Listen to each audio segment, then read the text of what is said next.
দিচ্ছি। আচ্ছা, আমাদের আগে আমরা সিলেবাস সম্পর্কে বলেছিলাম যে সিলেবাসে আমাদের ইন্টারমিডিয়েট অ্যাকাউন্টিং যে বইটা আমরা এখন পড়ছি, অর্থাৎ কাইসেন ওয়েগেন্টের এই বইটা 11th 16th এডিশন, সবগুলো চ্যাপ্টার কিন্তু আমরা পড়ছি না, বিকজ সিলেবাসের সাথে সংশ্লিষ্ট যে কয়টা চ্যাপ্টার এগুলো আমরা পড়ছি। এর মধ্যে one of the important chapter, যেটা ফার্স্ট চ্যাপ্টার হিসেবে পড়ছি এখন, চ্যাপ্টার 7। তো সাধারণত এখান থেকে একটা ফুল সেট কোশ্চেন পরীক্ষায়, ফাইনাল পরীক্ষায় পাওয়া যাবে। সেই হিসেবে আমাকে গুরুত্ব দিয়ে পড়তে হবে যে চ্যাপ্টার 7-এর যে ইস্যুটা, এই ইস্যুটা কতদূর কভার করে। এটা এখানে চ্যাপ্টারে যা দেওয়া আছে তাতে আমাদের ক্যাশ, অ্যাকাউন্টস রিসিভেবল এবং নোটস রিসিভেবল এই তিনটা বিষয় এখানে কভার করে। ইন এডিশন টু দ্যাট, ক্যাশের এই তিনটা পার্ট, এর বাইরে হলো ব্যাংক স্টেটমেন্ট, যেটা ব্যাংক রিকনসিলিয়েশন স্টেটমেন্ট বলছি আমরা। তো এই চারটা বিষয় মিলিয়ে এই চ্যাপ্টার। তো এর মধ্যে ক্যাশ এবং অ্যাকাউন্টস রিসিভেবল আমরা পড়বো। নোটস রিসিভেবলটা হয়তো থিওরির জন্য পড়তে পারি, ম্যাথ আমরা অ্যাভয়েড করবো এখানকার। আর ব্যাংক রিকনসিলিয়েশন স্টেটমেন্ট শুধুই ম্যাথ। তো তার মানে cash, accounts receivable theory plus math, notes receivable শুধুই থিওরি, আর ব্যাংক রিকনসিলিয়েশন স্টেটমেন্ট শুধুই ম্যাথ। তো এই চারটা বিষয় আমরা পড়বো, শুধু শেষের দুইটার ক্ষেত্রে পার্শিয়াল হবে। আমরা দেখি পেজ নাম্বার 326, 326 পৃষ্ঠায় ক্যাশের আলোচনা শুরু হয়েছে, তাই তো? তো আলোচনাটা গত ক্লাসে ছিল কিছু, আশা করছি যে আপনারা বই এখন সবার কাছে আছে এবং সবাই দেখেছেন। শুধু রিভিউ করার জন্য বলছি, ক্যাশ বলতে আমরা যা বুঝি, নগদ, এটার একটা ডেফিনেশন আছে, সংজ্ঞা আছে। তো ক্যাশের সংজ্ঞাটা আপনাকে পাঠতে হবে। আমরা গত ক্লাসে ক্যাশ কাকে বলে সংজ্ঞা দিয়েছি, এর মধ্যে হোয়াট ইনক্লুডস ক্যাশ, কি কি জিনিস মিলে ক্যাশ হয় সেটাও বলেছি। ক্যাশের সাথে খুব ওয়াইডলি ইউজড একটা টার্মিনোলজি আমরা পড়েছি, সেটা হলো ক্যাশ ইকুইভ্যালেন্ট। সাধারণত ক্যাশ অ্যান্ড ক্যাশ ইকুইভ্যালেন্ট নামেই ফাইন্যান্সিয়াল স্টেটমেন্টগুলোতে রিপোর্টিং দেখা যায়। তো সেই হিসেবে ক্যাশ ইকুইভ্যালেন্ট বলতে কি বোঝায় সেটাও আলোচনা করেছি। End of the day bank ওভারড্রাফটের কথা আলোচনা করেছি। এনিওয়ে, ওভারড্রাফট কি ছিল, যদিও এটা এখনই লাগবে না, কিন্তু bank statement reconciliation, bank reconciliation স্টেটমেন্টের জন্য এটা খুবই রিলেভেন্ট ইস্যু। তো 328, 328 নম্বর পৃষ্ঠায় যে summary of cash related items, এটা আপনাকে দেখতে বলেছিলাম। আমার মনে হয় যে যতটুকু পড়া হয়েছে এটার সামারি এটাই, এবং এটাই সব কিছু কনক্লুড করে। আমরা ইলাস্ট্রেশন 7.2, অর্থাৎ একটা টেবিল দেওয়া আছে ইলাস্ট্রেশন হিসেবে, এই টেবিলটা নিশ্চিত করার পরই সামনে এগোনো উচিত। এখানে কি দেওয়া আছে? আইটেম, ক্লাসিফিকেশন এবং কমেন্ট। কারণ আমরা পড়ছিলাম classification of cash, cash equivalent and non cash items. কিছু জিনিসকে আমরা ক্যাশ বলছি, কিছু জিনিসকে আমরা ক্যাশ বলি না, নন ক্যাশ আইটেম। আবার তাদের মধ্যে নন ক্যাশ থাকার পরেও আমরা তাদেরকে ডিরেক্টলি নন ক্যাশ না বলে ক্যাশ ইকুইভ্যালেন্টের মধ্যে ক্লাসিফাই করে থাকি। তো আমি একটা ফোন কল রিসিভ করে দিচ্ছি।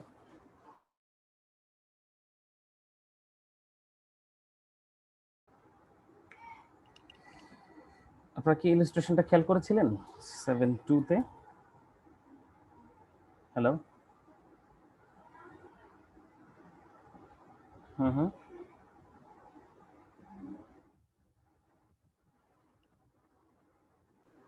হ্যাঁ, short term paper is not a cash, however it can be reported as cash equivalent. Short term পেপারকে ক্যাশ ইকুইভ্যালেন্ট বলে রিপোর্ট করা যেতে পারে। কন্ডিশন দ্যাট, শর্ত থাকে যে এটা the maturity of that paper should be within 3 months. If it is over 3 months, মানে 3 মাসের চেয়ে বেশি, 6 মাস হতে পারে, আপ টু 1 বছর পর্যন্ত হতে পারে। শর্ট টার্ম পেপার হতে হলে আবার 1 বছরের বেশি হলে শর্ট টার্ম পেপার বলা যাবে না তখন এটাকে। তো শর্ট টার্ম পেপার আবার এটা 1 বছরের ভেতরে মেয়াদ, কিন্তু 3 মাসের বেশি, আচ্ছা 3 to 12 months এরকম যদি হয়, দেন এটাকে আমরা ক্যাশ ইকুইভ্যালেন্টও বলতে পারি না, তখন এটাকে আমরা বলি টেম্পোরারি ইনভেস্টমেন্ট। অর্থাৎ এটাকে রিপোর্ট করার সময় সব কিছুই অ্যাসেট, সুতরাং অ্যাসেটের যে পাশ, যে জায়গাটা যাওয়ার কথা অ্যাসেটের জায়গায়, ব্যালেন্স শিটে ওখানেই যাবে, এটা সমস্যা নেই। কিন্তু যাওয়ার ক্ষেত্রে, ওখানে লেখার ক্ষেত্রে আপনাকে কোন কিসের আন্ডারে দিবেন, মানে কোন শিরোনামের অধীনে দিবেন, এটা তো জানতে হবে। শিরোনাম ওখানে ক্যাশ আছে, নন ক্যাশ আইটেম হিসেবে ক্যাশ ইকুইভ্যালেন্ট আছে, টেম্পোরারি ইনভেস্টমেন্ট আছে। আমরা বলছি যে ক্যাশ অ্যান্ড ক্যাশ ইকুইভ্যালেন্ট এগুলোকে আলাদা আলাদা, ক্যাশ এবং এর পরেরটা ক্যাশ নাম্বার 2 আইটেম হলো ক্যাশ ইকুইভ্যালেন্ট, এইভাবে লেখা হয় না। ক্যাশ অ্যান্ড ক্যাশ ইকুইভ্যালেন্ট নামে একটা আইটেম করা হয়, ওই আইটেমটাতেই ক্যাশের সাথে নন ক্যাশ, ক্যাশ ইকুইভ্যালেন্ট যে আইটেমগুলো আছে, ঠিক সরাসরি ক্যাশ নয় কিন্তু বিহেভস লাইক এ ক্যাশ, তখন এগুলোকে আমরা একটা শিরোনামের আন্ডারে লিখি। কিন্তু টেম্পোরারি ইনভেস্টমেন্ট কিন্তু এর মধ্যে আসে না। টেম্পোরারি ইনভেস্টমেন্টকে আলাদা শিরোনাম দেওয়া হয়, ইনভেস্টমেন্টের সাথে ইনভেস্টমেন্টের মধ্যে টেম্পোরারি ফিক্সড মিডিয়াম ইনভেস্টমেন্ট দেওয়া হয়। আচ্ছা, আপনি এটা দেখবেন। হ্যাঁ, আমরা আজকের ক্লাসের ইস্যুতে আসি, মানে যেটা গত ক্লাসের পরে যে আজকে শুরু করবার কথা, সেটা হলো রিসিভেবলস। রিসিভেবলস বলতে পাওনা, তাই তো? পাওনা আমরা যেটা পাবো, তো আমাদের হিসেবে, বাংলা হিসেবে রিসিভেবলসকে আমরা বলি অ্যাকাউন্টস রিসিভেবলকে আমরা কি বাংলায় কি বলি? দেনাদার, না? দেনাদার বা প্রাপ্য হিসাব। হ্যাঁ, প্রাপ্য, হ্যাঁ, দেনাদার বলি, যে যাদের কাছ থেকে আমি পাবো। তো এটাকে আমাদের অ্যাকাউন্টসে দেওয়ার ক্ষেত্রে ইম্পর্টেন্ট কয়েকটা বিষয়ের মধ্যে হলো রিকগনাইজ কিভাবে করি বা কখন রিকগনাইজ করি। আচ্ছা,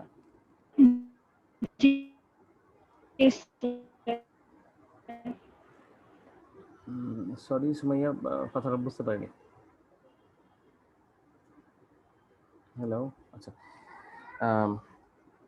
আচ্ছা, এখানে একটা জিনিস দেখেন, like cash receivables are often also financial assets, page 3 to 9, 329 দেখেন।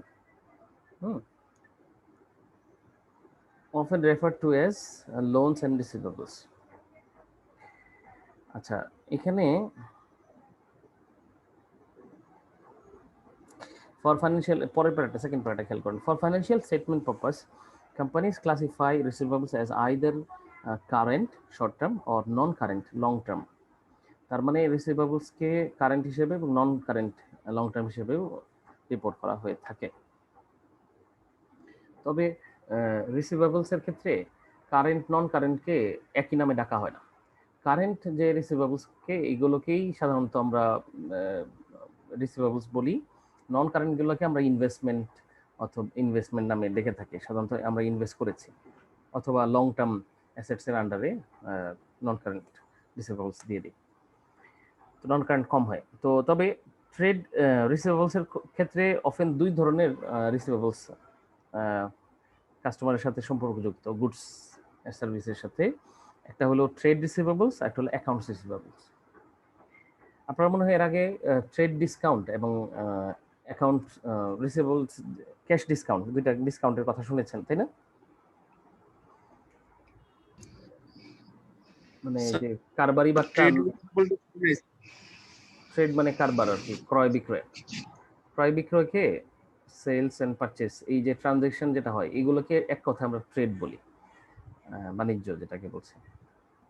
তো ট্রেড রিসিভেবলস হলো যে রিসিভেবলসের উৎপত্তি হচ্ছে ট্রেড করতে গিয়ে, তাই তো?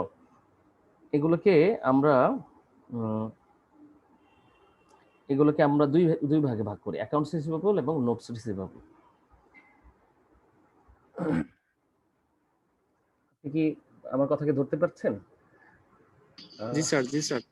সেটা হলো, আপনি কারো কাছে কিছু টাকা দিলেন, সে ফলে সে আপনার কাছে লোন চেয়েছে, দিলে, আপনার বন্ধু কোনো একজন, তো দেওয়ার পরে এই টাকাটা আপনি তার কাছে পাবেন। এটা কিন্তু ট্রেড রিসিভেবল না। কারণ হলো, এখানে আপনি কোনো ক্রয় বিক্রয় করেন নাই, শুধুই সে আপনার কাছ থেকে লোন নিয়েছেন। এটা লোনস এন্ড অ্যাডভান্সের মধ্যে আমরা নিয়ে আসি। তো আর ট্রেড রিসিভেবলস হলো যে জিনিসটা ক্রয় বিক্রয় করতে গিয়ে হয়, বিজনেস যে অপারেশন, আপনি একটা বিজনেস করেন, তো ওই বিজনেসের পার্টনার হিসেবে একজন আপনার কাছ থেকে পণ্য নিল, কিনে নিল, তো যে টাকাটা পরে আপনি তার কাছ থেকে পাবেন, তখন এটাকে আমরা বলছি ট্রেড রিসিভেবলস। ট্রেড রিসিভেবলস আবার দুই রকম হয়, একটা হলো অ্যাকাউন্টস রিসিভেবল, আর হলো নোটস রিসিভেবল। অ্যাকাউন্টস রিসিভেবল হলো ওই ব্যক্তির নামে অ্যাকাউন্ট হিসেবে থেকে যায়, আলাদা কোনো কিছু এখানে অ্যাড করা হয় না। সিম্পল রিসিভেবলকে আমরা সাধারণত ট্রেড রিসিভেবল বলি, কারণ উনি আপনার ক্রেতা, আপনার কাছ থেকে পণ্য নিয়ে থাকে, আপনি পণ্য চেয়েছে দিয়েছেন, তো এখানে তো আর মাঝখানে কিছু নাই, এডিশনাল কিছু অ্যাড করা হয়নি, বরঞ্চ ওই যে পণ্য কিনে নিয়ে গেছে আপনার কাছ থেকে, তো আপনি পণ্যের দাম তার কাছে পাওনা আছেন, আপনি পাবেন। এই জন্য আপনি এটাকে অ্যাকাউন্টস, কারণ তার অ্যাকাউন্টে এই টাকাটা রিসিভেবল হিসেবে দেখানো হচ্ছে, আমরা এটাকে অ্যাকাউন্টস রিসিভেবল বলি। নোটস রিসিভেবল কোনটা? যখন এই পণ্যের সাথে সম্পর্কযুক্তই, কারণ নোটস রিসিভেবল ইটসেলফ এটাও একটা ট্রেড রিসিভেবল আন্ডারে, অধীনেই। কিন্তু এক্ষেত্রে যেটা হয়, এক্সট্রা একটা ঘটনা ঘটে, সেটা হলো যে উনি পাওনা যে টাকাটা ওনার কাছে আছে, এটা দেওয়ার ব্যাপার একটা একটা পেপার, একটা কাগজ চিরকুট এটা লিখে দিয়ে দেন যে আমি এত তারিখ এই টাকাটা দিব, বা এত তারিখের মধ্যে আমি টাকাটা দিব। তো এই যে এক্সট্রা একটা নোট পাওয়া গেল না, লেখা পাওয়া গেল, তো তখন আমরা এটাকে নোটস রিসিভেবল বলি। আন্ডারস্ট্যান্ড? আমার মনে হয় ওই ইস্যুগুলো মনে হয় আগে আপনারা জানতেন আগের থেকে। অ্যাকাউন্টস রিসিভেবল, নোটস রিসিভেবল, বাংলায় হয়তো নোটস রিসিভেবলকে কি বলা হয় কি জানি, বিনিময়যোগ্য না কি জানি, নোটস রিসিভেবলকে বাংলায় কি বলা হয়? বিনিময় হার, বিনিময় মূল্য, বিনিময় বিল, হ্যাঁ বিনিময় বিল, তাই না? স্যার ঠিক মনে পড়ছে। মনে পড়ছে না? স্যার প্রাপ্য বিল। না না, কিসের প্রাপ্য বিল? আচ্ছা, প্রাপ্য বিল না, প্রাপ্য বিল, প্রদেয় বিল, জি স্যার, এই দুইটা বিলকে একসাথে কি বলে? বিনিময় বিল, বিলই তো বলে না? বিনিময় বিল। জি স্যার। ওটাকে আমরা বিনিময় বিল, অর্থাৎ এই বিনিময় বিলের মধ্যে অ্যাকাউন্টস রিসিভেবল, তো সুতরাং এখানে আমরা নোটস রিসিভেবল যখন বলছি, নোটস বিনিময় বিল তো নোট শুধু, রিসিভেবল যখন বলছি তখন এটাকে আমরা প্রাপ্য বিল, বাংলা যদি একজন বলছি সুন্দর, তো প্রাপ্য বিল বলতে পারি। তো প্রাপ্য বিল এবং শুধুই দেনাদার, এই দুইটা দেনাদার এবং প্রাপ্য বিল কোত্থেকে উৎপত্তি হয়, এটার একটা কমন নাম কি? এই দুইটা জিনিসের কমন নাম হলো ট্রেড রিসিভেবল, ঠিক আছে? বাণিজ্যিক দেনাদার, বাণিজ্যিক পাওনা দেনা। আচ্ছা, কিছু এক্সাম্পল দেওয়া আছে, ট্রেড এক্সাম্পল, যে যেগুলোর মাধ্যমে নন ট্রেড রিসিভেবল হতে পারে, ঠিক আছে? এটা ট্রেড রিসিভেবল তো বুঝতে পারছেন সহজ, এটা রেকারিং, কিন্তু নন ট্রেড রিসিভেবল কখন হয়? যেমন advances to officers and employee, officer বা এমপ্লয়িকে আপনি অ্যাডভান্স করেছেন, ঠিক আছে? অ্যাডভান্সেস টু সাবসিডিয়ারি, যে কাউকে অ্যাডভান্স হিসেবে দিলেন, ঠিক আছে আপনার অফিসের স্যালারি তো আছে, ওখান থেকে কেটে রাখবো, কিন্তু আপনি আপাতত নিয়ে যান। এই সব ধরনের অ্যাডভান্স যেটা করা হয়, কোনো একটা যদি ডিপোজিট রাখেন কোনো জায়গায়, যেমন deposit paid as guarantee of performance of payment, কোনো পারফরমেন্সের এগেনস্টে গ্যারান্টি হিসেবে যদি দিয়ে থাকেন, এটা আপনি পরে পাবেন, কিন্তু আপাতত এটা কোনো ট্রেড রিসিভেবল না, এটা নন ট্রেড রিসিভেবল। তো ঠিক আছে, এই পর্যন্ত আমরা যে কথা শিখলাম, নাম্বার 1 হলো রিসিভেবল কত ধরনের হয়, ঠিক আছে, ট্রেড এবং নন ট্রেড। আর ট্রেড রিসিভেবল কত ধরনের হয়? 2 ধরনের, অ্যাকাউন্টস রিসিভেবল এবং নোটস রিসিভেবল, ঠিক আছে? আচ্ছা, রিসিভেবল সম্পর্কে নেক্সট যে কথাটা, সেটা হলো রিকগনিশন, কিভাবে রিকগনাইজ করবেন। আপনারা এন্ট্রিটা জানেন, অ্যাকাউন্টস রিসিভেবল ডেবিট এবং সেলস রেভিনিউ ক্রেডিট। আমাদের আপাতত আলোচনার বিষয়বস্তু, এখানে যত ধরনের রিসিভেবল বলা হোক না কেন, আমাদের কনসেন্ট্রেশন থাকবে অ্যাকাউন্টস রিসিভেবল সম্পর্কে, অ্যাটলিস্ট সামনে কিছু সময় পর্যন্ত। তো অ্যাকাউন্টস রিসিভেবল এর রেকর্ডিংটা কিভাবে হয়? পণ্য কেনা হয়, পণ্য বেচা হচ্ছে, বিক্রয় করতেছি আমি, বিক্রয় করার কারণে সে যদি পণ্যের টাকাটা ক্যাশ না দেয়, তাহলে তখন আমরা এটাকে অ্যাকাউন্টস রিসিভেবল নামে ডেবিট করে দিই। Accounts receivable debit, sales revenue credit, এটা খুব পুরাতন জিনিস, আমরা জানেন। তো এইভাবে রেকর্ড করা হয়। তো মেজারমেন্টের ব্যাপারটা এখানে আজকে একটু ডিটেল থাকবে ইনশাল্লাহ। মেজারমেন্ট কিভাবে অ্যাকাউন্টস রিসিভেবল এর যে কত টাকায় অ্যাকাউন্টস রিসিভেবল দেওয়া হবে, এটা মেজার করা হয়। তো এই মেজারমেন্টে যাওয়ার আগে আমরা একটা ডিসকাউন্টের একটা ইস্যু কভার করে আসি। আপনারা কারবারি বাট্টা এবং নগদ বাট্টা বাংলায় কথাটা শুনেছেন মনে হয়, তাই না? জি স্যার, অনেক পরিচিত। কারবারি বারটাকে আমরা বলছি ট্রেড ডিসকাউন্ট, আর নগদ বারটাকে ক্যাশ ডিসকাউন্ট বলছি। কারবারি বারটা এবং নগদ বারটার যে কথাটা আপনারা জানেন, সেটা এখানে যেভাবে জানেন, যদি এরকম ঠিক থাকে যে ইনভয়েস প্রাইস, অর্থাৎ যে জিনিসটা আপনার ওই যে লিস্ট প্রাইস বলি অনেকে, অনেকে ইন্ডেক্স প্রাইস বলে থাকে এটাকে, অথবা কার্ড প্রাইস বলে, যেটা লেখা থাকে, যেটা উল্লেখ করা থাকে সাধারণভাবে সর্বজন। দেখবেন কিন্তু আপনি অনেক সময় দোকানদার কাছে কিনতে গেলে দোকানওয়ালারা আপনাকে বেশ একটা জিনিসে আপনাকে বোকা বানাতে চেষ্টা করে। সেটা হলো যে, ভাই দেখেন আপনাকে যে দামে দিচ্ছি এটা আমার কেনা দামের চেয়েও এটা বেশি হয়ে যায়, মানে কমে দিয়ে দিচ্ছি, আপনি আমার বিশেষ লোক। এটা কোনো বিজনেস পয়েন্ট অফ ভিউ থেকে এটা হতে পারে না। একজন বিজনেস পার্সন যিনি ব্যবসা করতে নামছেন, আর উনি দাতব্য খুলে বসেন নাই, শুধুই ব্যবসা তার উদ্দেশ্য, আর উনি কেনা দামের চেয়েও কম দামে আপনার কাছে বিক্রি করে দেবে, এটা হওয়ার কথা না। ঠিক আছে? তো সেই ক্ষেত্রে উনি সাধারণত ধোকা দেওয়ার জন্য একটা ইনভয়েস বের করে দেখান, যে দেখেন ইনভয়েসটা দেখেন আমার কাছে, তাই তো, এই যে দেখেন কত টাকা দিয়ে কিনেছি, তাই তো, এগুলো বলে কিনা? আপনার কখনো এরকম সিচুয়েশন হয়েছে নাকি? কেনাকাটা তো করেন না। হ্যালো?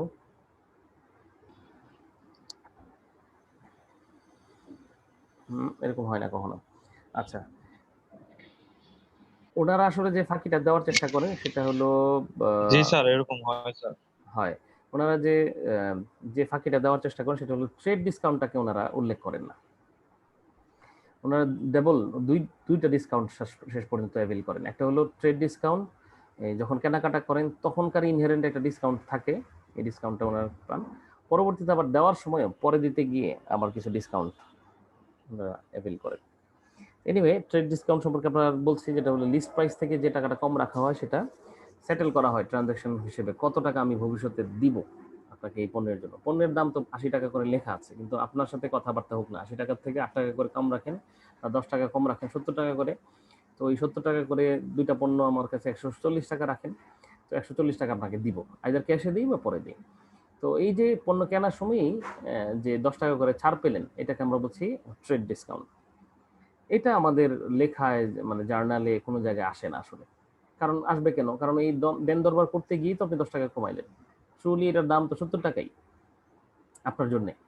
সুতরাং এই 80 টাকা ছিল, কোথায় 80 টাকা লেখা ছিল, these are not the matters. আমরা এই অন্তত আমাদের আমাদের জন্য বিবেচনার বিষয় না। দেন দরবারে কত দামই তো থাকে। অমুকে বলে গেছে 90 টাকা, অমুকে এর আগে কিনেছিল 100 টাকায়। এগুলোতে কি আসে যায়? এখন আমি কত টাকায় সেটেল হলো আমার লেনদেন। তো ট্রানজাকশন যেটাতে সেটেল হলো, এর জন্য যে ডিসকাউন্ট আমরা উল্লেখ করা হয়, এটা আসলে ট্রেড ডিসকাউন্ট। কিন্তু পরবর্তীতে ট্রানজাকশন সেটেল করার জন্য, অর্থাৎ এই কেনাকাটা হয়ে গেল, এখন তো টাকা ফেরত দিতে হবে। তো টাকা দেওয়ার ক্ষেত্রে যে টাকাটা কম রাখা হয়, এটাকে আমরা বলছি cash discount. Cash discount 210 and 30 এরকম একটা কথা আপনি দেখেন, এখানে লেখা আছে 331 পৃষ্ঠায়, ক্যাশ ডিসকাউন্ট সেলস ডিসকাউন্টের মধ্যেই সাচেস 210 and 30 পেয়েছেন? এই লাইনটা একটু দাগ দিতে হবে।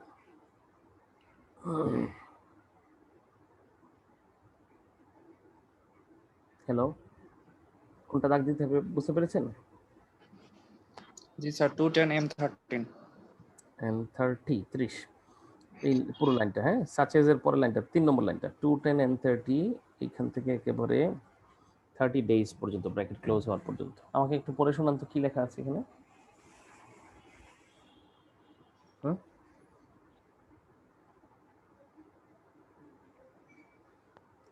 ইসার কি কিছু বলছেন, কিন্তু শুনতে পাচ্ছি না তো।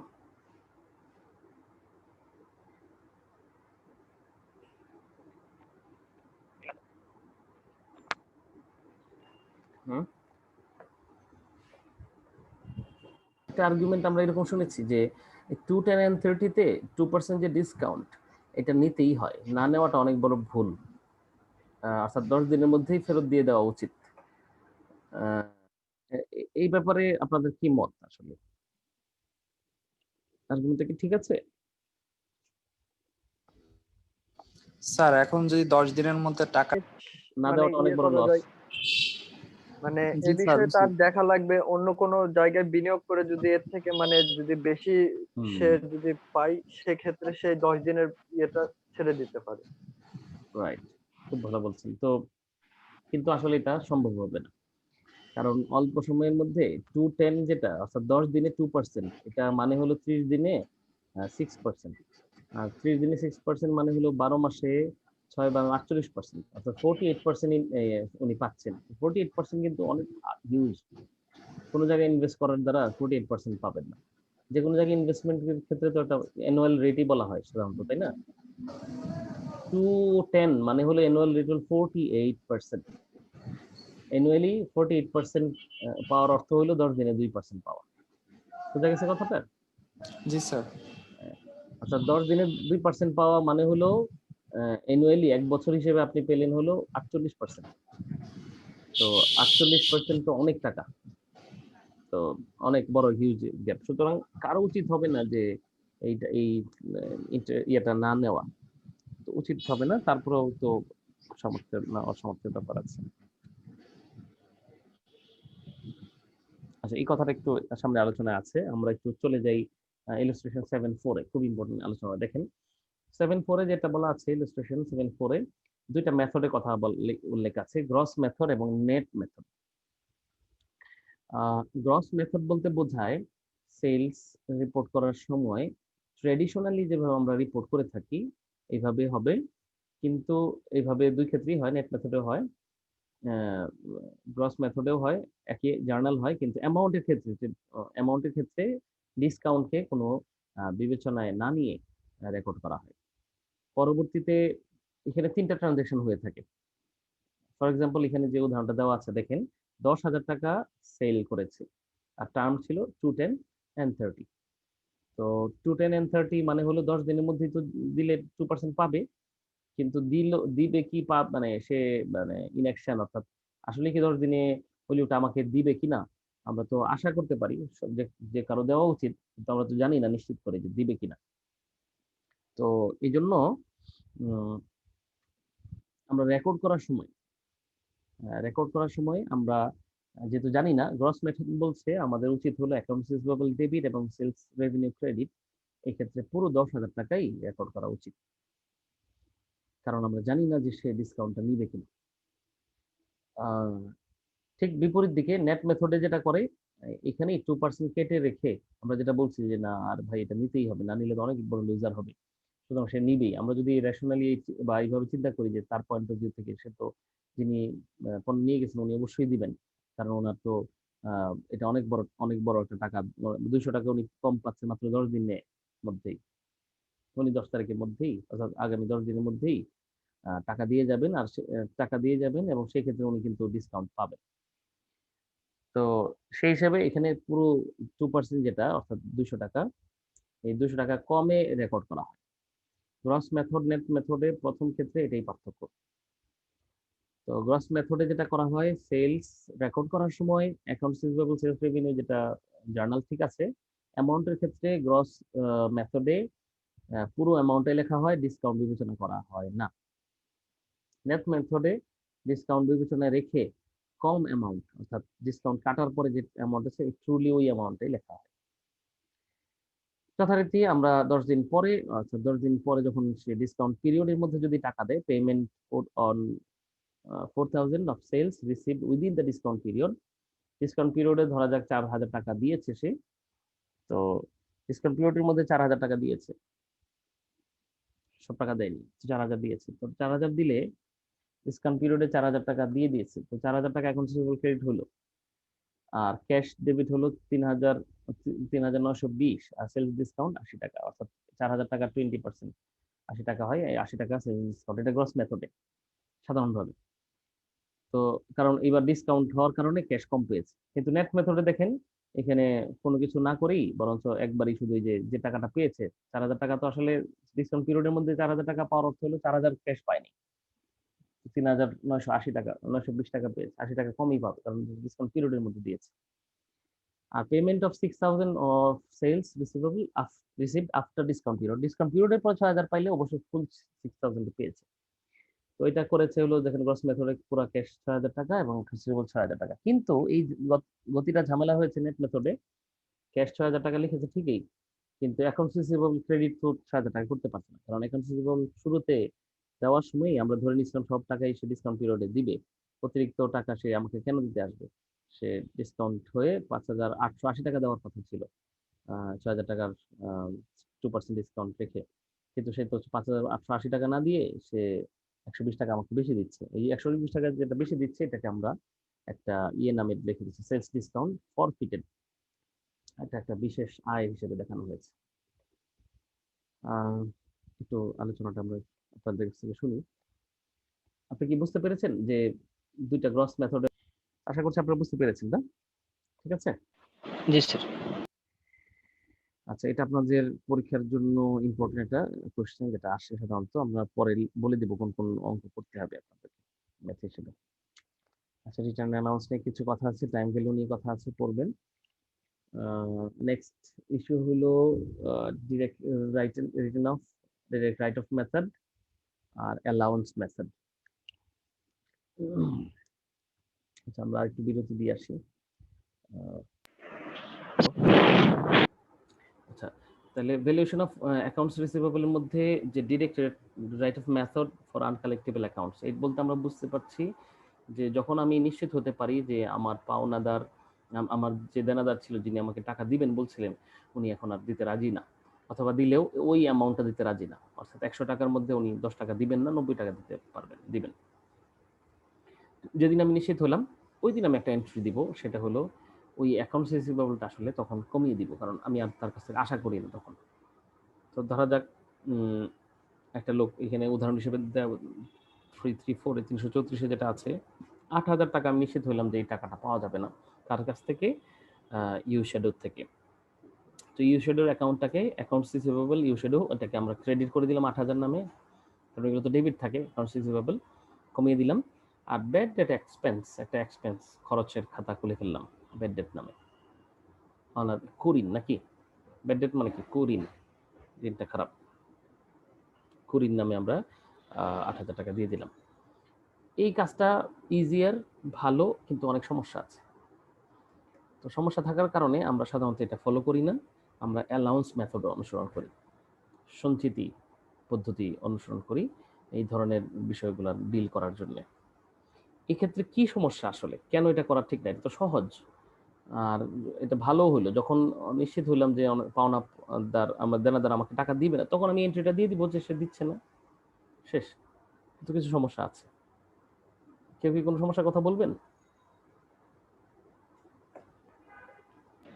স্যার সেটা তো ডিরেক্ট রিট অফ মেথড কি? এটা কি বলে না যে আমি টাকা পাওনাদারের, যার দেনাদারের কাছ থেকে আমি টাকা পাওয়ার ক্ষেত্রে, যখন টাকা পাবো তখন তো তাকে ডেবিট করে দিব যে পেয়েছে, তো সরি ক্রেডিট করে দিব, তো পেয়ে গেলাম।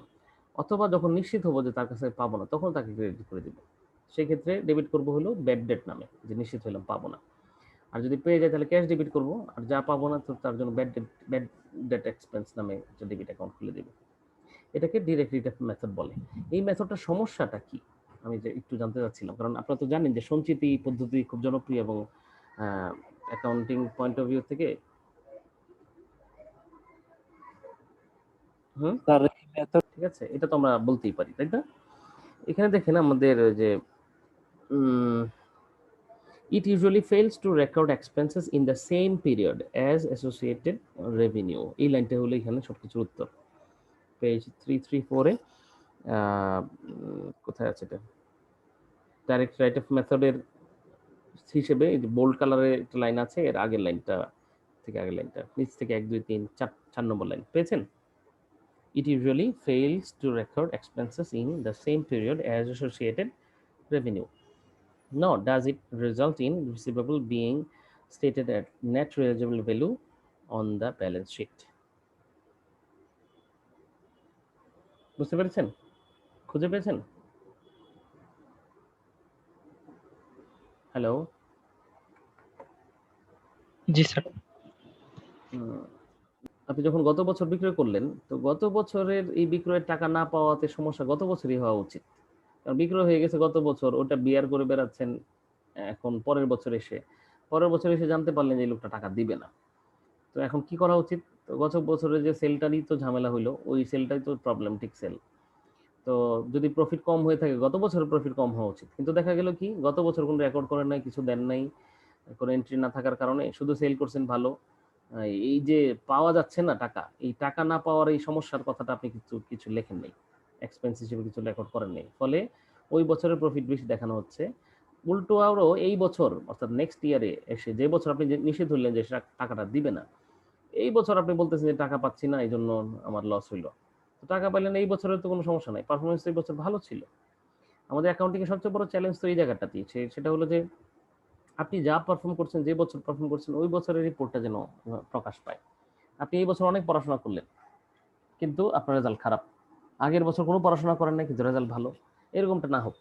আগের বছর আপনি বিজনেস ভালো করেছেন, ওই বছরের এন্ট্রিগুলো ভালো ছিল, সুতরাং ওই বছরের লেনদেন ভালো ছিল, ওই বছরের প্রফিট হওয়া উচিত। প্রফিট ফিগারটা ওই বছর কম দেখানো হয় তখন, যেহেতু গত বছর কোনো ব্যাড ডেট নামে, অর্থাৎ এই যে কুরিন এই নামে কোনো এন্ট্রি দেওয়া হয়নি, কারণ গত বছর আপনি নিশ্চিত হতে পারেন নাই যে সেই লোকটা দিবে না। কিন্তু এই বছর যখন নিশ্চিত হয়েছেন তখন দিয়েছেন, কারণ আপনি বলছেন যে আমরা এই নিশ্চিত পদ্ধতিতে চলি। ডাইরেক্ট রাইট অফ মেথড হলো একটা নিশ্চিত পদ্ধতি, নিশ্চিত হবো তো এন্ট্রি দিব, নিশ্চিত হবো না তো এন্ট্রি দিব না।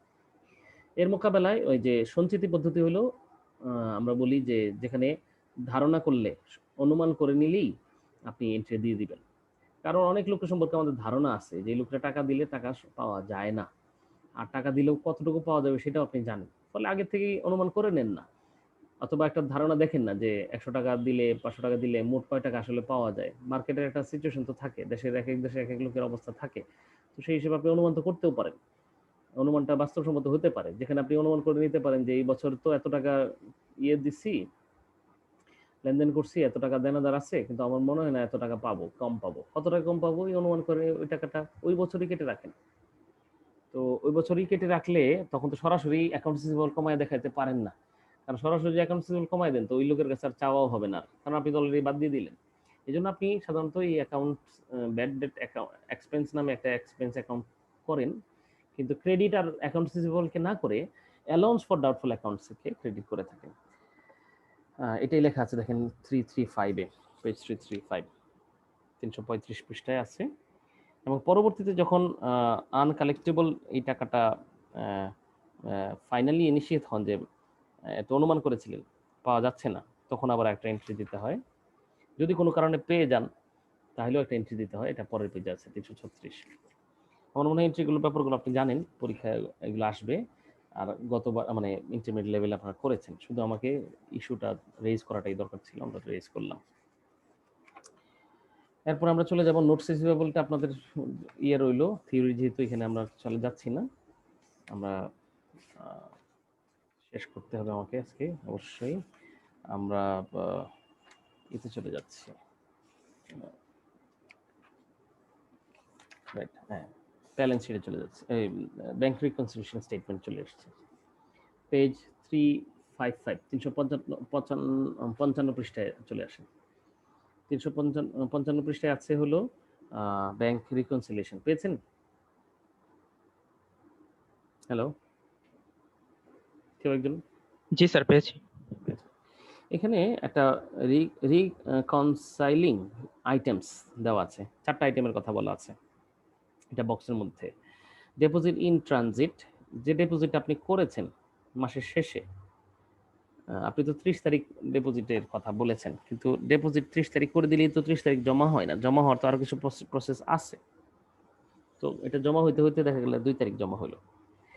আবার আউটস্ট্যান্ডিং চেক, কিছু চেক আছে যে চেকটা আপনি অলরেডি যখন চেক দিয়ে দিছেন, আপনি কাউকে চেক লিখে দিছেন, তো আপনি মনে করছেন আমার টাকা তো চলে গেছে, আপনি ব্যাংকের থেকে টাকা কমিয়ে দিয়েছেন, কিন্তু বাস্তবে সেই লোকটা এখনো এই চেক নিয়ে ব্যাংকের হাতে যায় নাই, যে সে বলবে যে আমার টাকা দেন। তো যেহেতু ব্যাংকের কাছে যায়নি, ব্যাংকওয়ালা কেমনে কাটবে?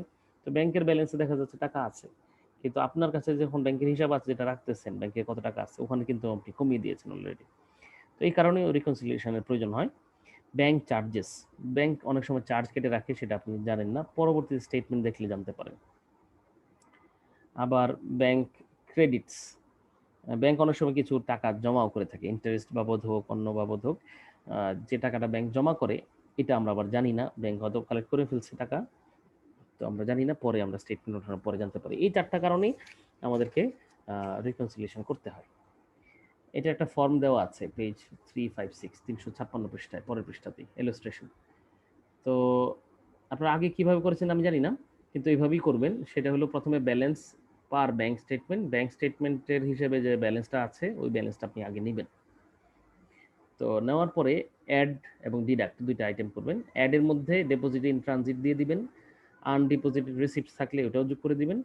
আর ব্যাংক এরর, ভুল করে যদি ব্যাংক কোনো কিছু বিয়োগ করে থাকে তাহলে যেটা আন্ডারস্টেট করেছে, আন্ডারস্টেট মানে হলো কমিয়ে দেখাচ্ছে, তখন এটাকে আপনি এটাও যোগ করে দেবেন এখানে। যদি এরর ভুল করে থাকে, এই ভুলের মধ্যে যেটা যে ভুলে কম দেখানো হয়েছিল ওই ধরনের ভুল, কম দেখানোর ভুল, ওটা আপনি যোগ করে দিবেন। তাহলে এই তিনটা অ্যাড হবে। আর ডিডাক্টের মধ্যে থাকবে দুইটা জিনিস, আউটস্ট্যান্ডিং চেক, যে চেকটা অলরেডি আপনি লিখে দিয়েছেন, তো ওরা ব্যাংকে এখনো কাটে নাই, তো ব্যাংকের থেকে বলেন কমায় নিতে। আর আরেকটা ডিডাক্ট হলো ব্যাংক এরর, যে এররের কারণে ব্যাংক ভুল করেছে, এই ভুলটা করেছে ওভারস্টেট করেছে, ভুলে ব্যাংকে ব্যালেন্স বেশি দেখানো আছে কোনো ইস্যুতে, তো এই ধরনের এরর থাকলেও এটাও ডিডাক্ট করবেন। তাহলে এই দুটো বিষয় হলো যোগ বিয়োগ করে নেবেন, তাহলে কারেক্ট ক্যাশ ব্যালেন্স পেয়ে যাবেন। এটা হলো অর্ধেক। কেউ যদি এই পর্যন্ত পরীক্ষা করতে পারে তাহলে তাকে অর্ধেক নম্বর দেওয়া হয়, কারণ সে কারেক্ট ক্যাশ ব্যালেন্স বের করতে পেরেছে। ঠিক আছে, ক্যাশ ব্যালেন্স। এখন আরেকটা কাজ হলো ব্যালেন্স অ্যাজ পার ডিপোজিটরস বুক, মানে আমার বইয়ে যে অ্যাকাউন্টস রাখছে, আমার বইয়ে যে ব্যালেন্স দেওয়া আছে ব্যাংকের, এই ব্যালেন্সটা নিয়ে এখন শুরু করেন কাজ। সেখানে কি করবেন, অ্যাড করবেন ব্যাংকের ক্রেডিট, ব্যাংক যা ক্রেডিট আপনার কাছে জমা করেছে আপনি জানেন না, অথবা ব্যাংক এরর করে ভুল করে যদি আন্ডারস্ট্যান্ড করে থাকে এটাও যোগ করে দেবেন। ডিডাক্ট করবেন ব্যাংক চার্জেস, ব্যাংক যে চার্জ কেটে রাখছে আমি জানি না ঠিক ছিল কথাটা ওইটা, অথবা ব্যাংক যদি ওভারস্টেট করে থাকে, বেশি করে থাকে, ওইটাও একটি বিয়োগ করে থাকবেন।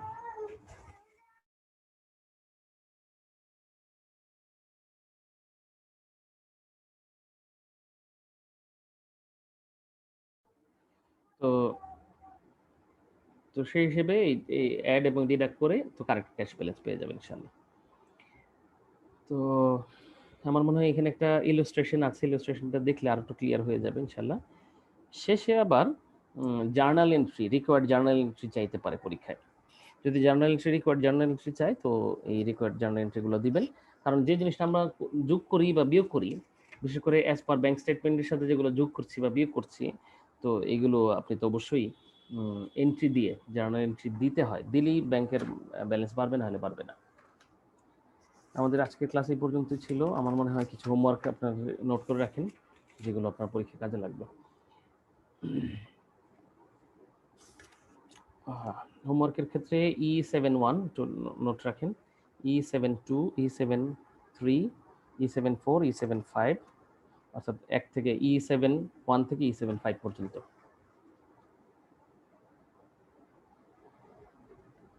হ্যালো স্যার আরেকবার বলেন।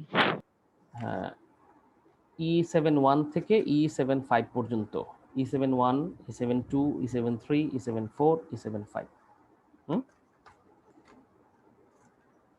ঠিক আছে, এর বাইরে E77, E78, E79, অর্থাৎ E77 থেকে E79 পর্যন্ত, E77, E78, E79।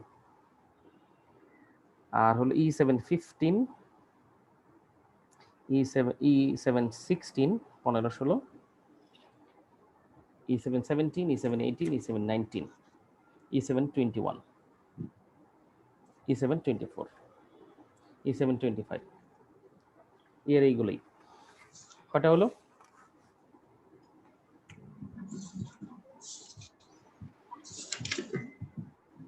E71, E72, E73, E74, E75, তো একটা বাদ যাবে মাঝখানে, E76 বাদ যাবে, E77, E78, E79, তারপরে বেশ কয়েকটা বাদ যাবে, E715, E716, E717, E718, E719, অর্থাৎ E715 থেকে টানা E719 পর্যন্ত, মাঝখানে 20 বাদ, 21 আসবে আবার, তারপর 24 আসবে পরে, 25।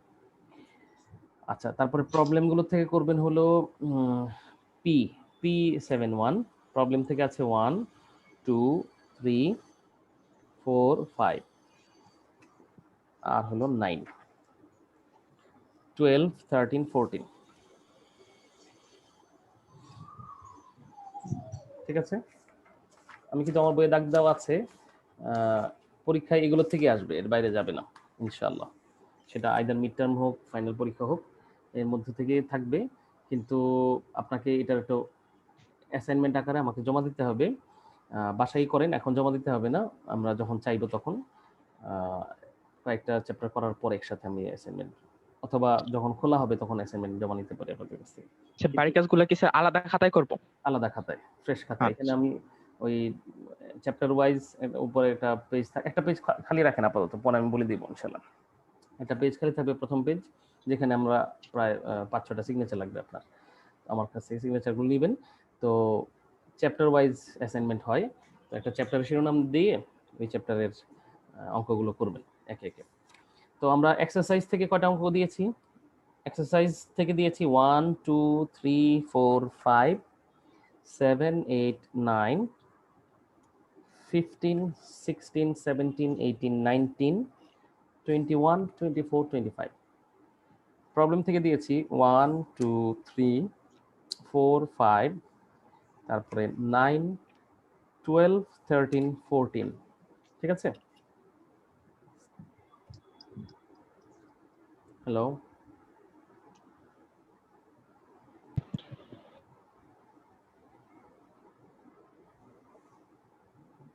ধরতে পেরেছেন কি বলেছি? জি স্যার। হ্যাঁ ফয়সাল, কয়টা ফয়সাল বলেন তো, কয়টা দেওয়া হলো অঙ্ক এক্সারসাইজ থেকে? কয়টা এক্সারসাইজ থেকে এক স্যার 25টা হয়েছে স্যার মোট, প্রবলেম মিলায় স্যার। আচ্ছা, স্যার এক্সারসাইজ থেকে 16টা, তাহলে ইয়ে থেকে প্রবলেম থেকে বাকি 15, হ্যাঁ 16টা এক্সারসাইজ থেকে, তারপরে বাকি কয়টা প্রবলেম থেকে কয়টা দেখেন? 1 2 3 9টা। 5 6 7 8 9, হ্যাঁ ফাইন। তো এই 25টা অঙ্ক আপনার একটা নোট খাতায় আলাদা করে রাখবেন ইনশাআল্লাহ। আমরা নেক্সট ক্লাস ইনশাআল্লাহ প্রবলেম নিয়ে আলোচনা করব। ওই যে এই অঙ্কগুলোতে কোনো সমস্যা হলে প্রবলেমের সলিউশন বই পাওয়া যায়, বই সাথে রাখবেন, এ করার জন্য হেল্প হবে আপনার। ঠিক আছে? জি স্যার। ঠিক আছে, বেস্ট অফ লাক। হ্যাঁ।